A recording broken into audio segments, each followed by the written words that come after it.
Wah, ada di mana nih? Kok bisa sampai di sini? Banyak pohon dan serem lagi. Kok ada suara burung juga? Biasanya kalau banyak burung gini adanya di daerah Papua. Kan burungnya bagus-bagus.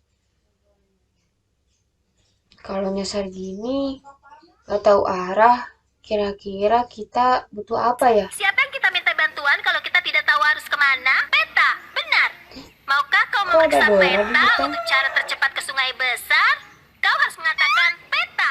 Katakan peta.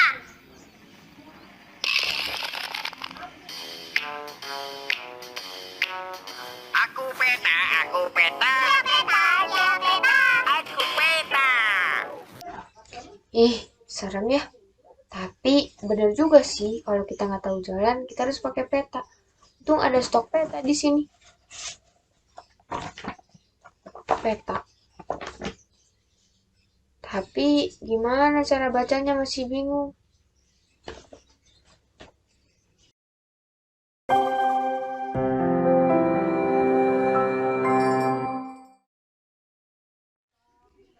Halo.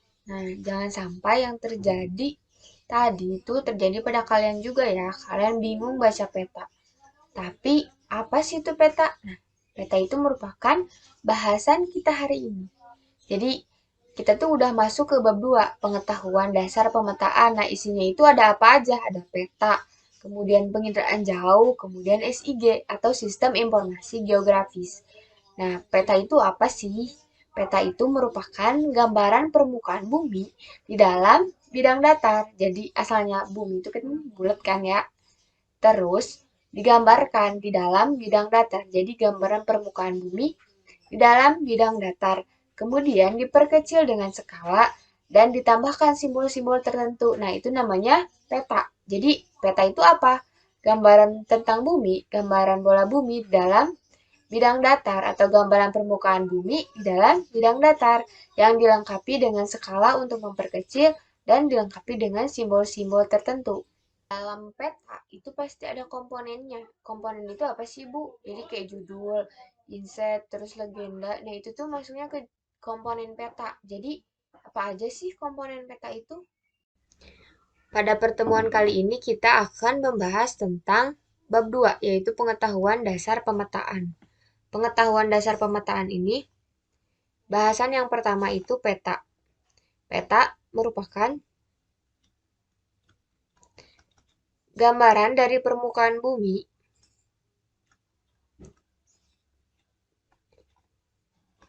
gambaran dari permukaan bumi yang digambar dalam bidang datar. Jadi gambaran dari permukaan bumi dalam bidang datar.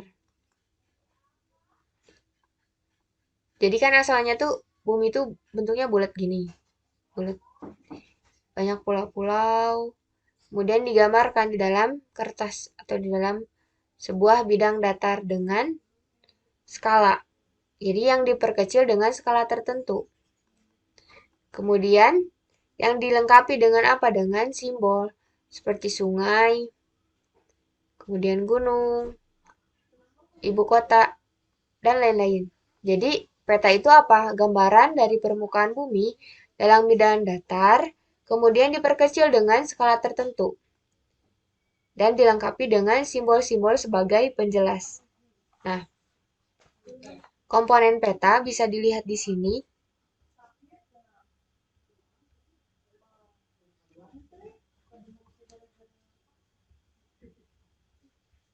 Jadi, di sini sudah ada peta administrasi Papua.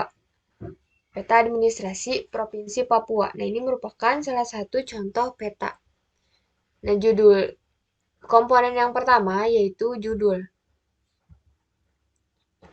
Nih, komponen peta itu terdiri dari beberapa.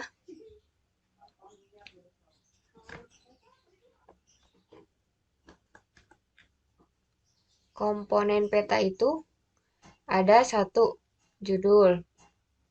Kedua, garis tepi. Ketiga, garis astronomis. Keempat, petunjuk arah.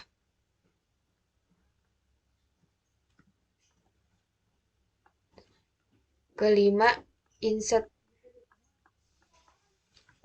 Kemudian keenam itu skala. 7, simbol. Simbol peta. Kemudian ada legenda, sumber peta, tahun pembuatan, dan satu lagi ada tata cara penulisan atau lettering. Tata cara penulisan atau lettering. Jadi ada komponen peta, ada beberapa komponen peta. Yang pertama ada judul, yang kedua garis tepi, garis astronomis, petunjuk arah, inset, skala, simbol peta, legenda, sumber peta, tahun pembuatan, tata cara penulisan atau lettering. Kita lihat untuk judul peta, judul itu merupakan identitas atau nama untuk menjelaskan isi atau gambar peta. Jadi, judul itu apa? Identitas atau nama untuk menjelaskan isi peta. Kita lihat di sini. Contoh judul yang mana? Yang peta administrasi Provinsi Papua. Kemudian kita lihat lagi. Untuk garis tepi. Nah, garis tepi ini merupakan apa? Garis yang membatasi ruang peta. Garis yang membatasi ruang peta.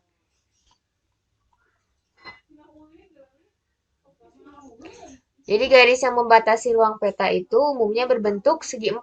Nah, garis tepi biasanya dibuat rangkap. Garis tepi ini dibuat untuk membantu pada saat membuat peta pulau, kota, atau wilayah yang dimaksud agar tepat di bagian tengah-tengahnya. Kita lihat di sini. Nih, ini garis tepinya ada nih. Jadi garis-garis yang di pinggir ini nih. Nah, ini merupakan garis tepi. Nah, ini. Ini garis 2 ini merupakan contoh dari garis tepi yang pinggirnya juga. Ini namanya garis tepi.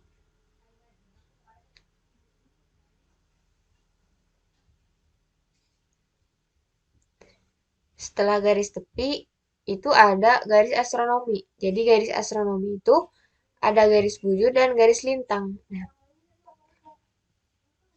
ini garis bujur yang ke bawah, yang ini garis lintang, yang horizontal. Untuk yang vertikal merupakan garis bujur. Jadi garis astronomis ini merupakan garis lintang dan garis bujur. Garis ini berguna untuk apa? Untuk mengetahui posisi absolut suatu objek pada peta utama. Tanda-tanda koordinat garis-garis astronomis pada umumnya digambarkan dengan garis-garis pendek memotong garis tepi. Nah, ini ya. Ini merupakan garis astronomis yang terdiri dari garis bujur yang ini, yang vertikal, kemudian garis lintang yang horizontal. Kemudian ada petunjuk arah. Nah, petunjuk arah ini apa? Petunjuk arah itu merupakan di sini mana ya petunjuk arah? Nah, ini.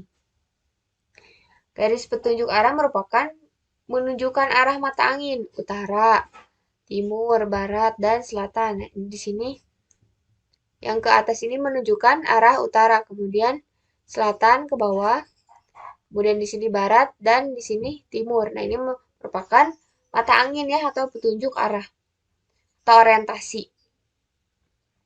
Selanjutnya ada inset. Nah, inset ini menunjukkan apa? Inset ini menunjukkan lokasi daerah yang dipetakan pada kedudukannya dengan daerah sekitar yang lebih luas. Di sini nih, lihat. Provinsi Papua. Oh, berarti ada di sebelah timur Indonesia.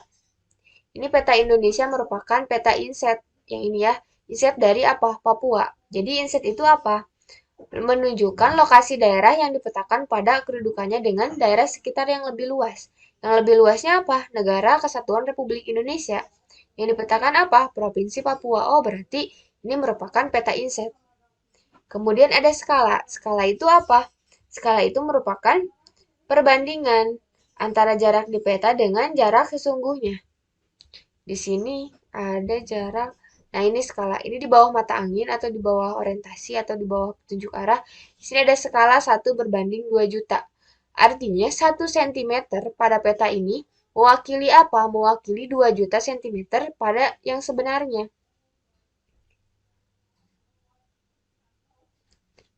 Selanjutnya ada simbol peta. Nah, simbol peta ini merupakan apa? Jadi gambar yang ada pada peta merupakan informasi geografis yang berhubungan dengan bentuk wilayah beserta kelampakan yang sebenarnya. Nah, makanya butuh simbol-simbol. Nggak mungkin kayak digambarin air doang kan. Nah, simbol ini ya, ini yang gambar biru-biru, yang garis-garis ini merupakan simbol. Jadi simbol itu ada yang berbentuk titik, ada yang berbentuk garis, dan ada yang membentuk area. Nah, ini dam atau waduk ini berbentuknya area. Ini area juga. Nih, kabupaten kota ini bentuknya area. Kalau titik yang ini ya, kota kecamatan titik. Kemudian garis bisa dilihat ini batas negara merupakan bentuk dari atau simbol garis. Nah, simbol ini syarat-syaratnya apa? Kecil, karena kan kalau gede banget susah ke diinterpretasinya atau diliatin. Kemudian sederhana, karena supaya mudah dan cepat digambar. Kemudian jelas supaya tidak menimbulkan salah tafsir. Kemudian untuk titik itu digunakan untuk melambangkan kota, gunung, dan bandar udara. Bisa gunung. Kemudian untuk garis itu sungai, jalan raya. Jadi kalau di sini ada bentuknya segitiga, berarti itu kan gunung. Oh, berarti itu masuknya kepada titik. Jadi simbol itu kan titik, garis, sama luasan atau area. Titik itu masuknya ke kota, gunung, bandar udara. Jadi yang gambar pesawat itu masuknya ke jenis titik. Kalau garis itu digunakan untuk melambangkan ketampakan alam atau budaya berbentuk garis. Contohnya ada jalan, sungai, dan batas wilayah. Kemudian ada luasan atau area digunakan untuk melambangkan ketampakan alam atau budaya yang memiliki luas. Selanjutnya ada legenda. Nah, legenda itu apa? Keterangan dari simbol-simbol.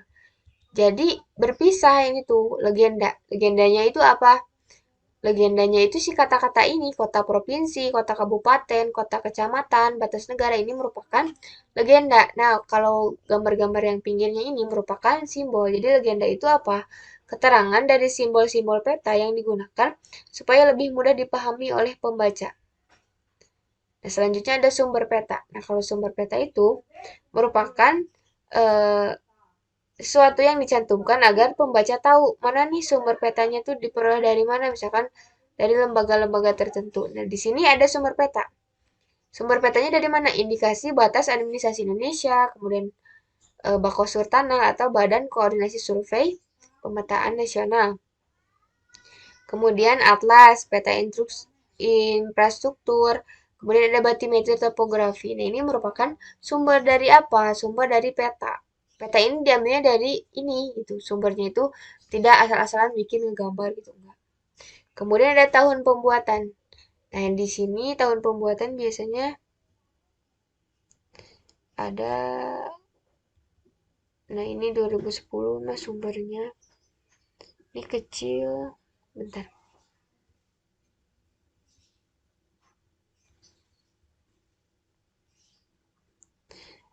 Dicetak ke latte. Oke. Nah, ini tahun pembuatan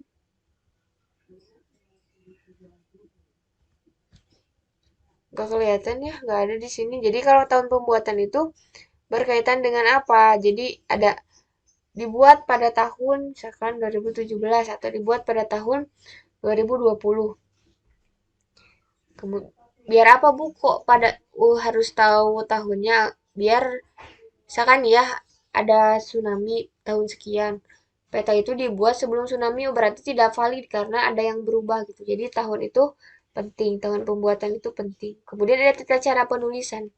Jadi kalau tata cara penulisan ini merupakan eh, bagaimana kita membuat tulisan atau lettering pada peta yang ada kesepakatan di antara para ahli. Misalkan nama kabupaten itu harus lebih besar daripada nama-nama kecamatan di sekitarnya. Terus nama sungai itu harus diawali dengan yang mirip italik. Jadi miring tulisan sungai. Kayak gitu. Nih, nama teluk harus berwarna biru. Nah, ini masuknya kepada lettering. Oke, jadi peta itu memiliki 11 komponen. Komponen itu yang membentuk sebuah peta. Komponen itu ada apa aja? Ada judul, yang tadi peta Provinsi Papua. Oh, berarti yang gede itu judul. Kemudian ada garis tepi, berarti garis yang di pinggir-pinggirnya. Kalau garis astronomi ini garis bujur dan garis lintang. Nah, ini garis bujur. Kalau ini garis lintang. Kemudian ada petunjuk arah atau mata angin. Untuk apa? Untuk menentukan arah, petunjuk arah atau mata angin atau orientasi. Kemudian ada inset. Jadi, inset itu menggambarkan si wilayah yang dipetakan itu dari mana sih gitu. Wilayahnya tuh segimana sih? Misalkan yang tadi kan Papua yang dipetakan. Berarti peta insetnya itu apa? Indonesia. Kemudian skala. Skala itu perbandingan antara jarak pada peta dengan jarak sebenarnya. Nah, untuk skala ini merupakan penggambaran dari apa?